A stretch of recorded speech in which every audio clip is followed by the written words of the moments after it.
नमस्कार शेतकरी बंधूंनो, माझे नाव चंद्रसेन चामनाटे, प्रतिनिधी मायकोसीड.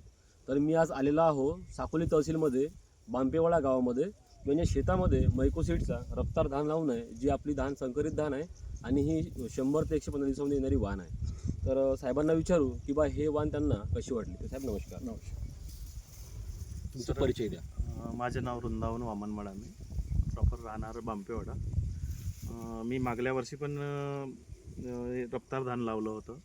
मला चांगला उत्पन्न वाटला, चांगलं फुटवे वाटले, याच्यात भरपूर फुटवे वाटले आणि रिझल्ट मला बेस्ट वाटलं. त्याच्यामुळे यावर्षी पण 20 ते 22 पॅकेट मी जवळपास पूर्ण धान हे मी माझ्या शेतात लावले आणि मला रिझल्ट छान वाटला. यांचं समाधानी आहे मी. तर साहेबांचं म्हणणं आहे की बा ह्या धानामध्ये आपण म्हणजे विशेषतः बघितली धानाची, तर फुटवेसुद्धा खूप चांगले आहेत. त्याचबरोबर तुम्ही त्याची हाईट बघू शकता, मीडियम हाईट आहे.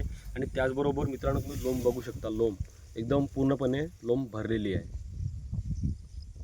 आणि उत्पन्नाला सुद्धा चांगलं आहे. तर आपल्याला एकंदरीत या सगळ्या गोष्टी म्हणजे आपलं धान चांगलं आहे. तर मी आशा करतो की बा येणाऱ्या हंगामामध्ये शेतकऱ्यांना हे धान नक्की लावा आणि चांगलं उत्पादन घेण्याचा प्रयत्न करा. धन्यवाद.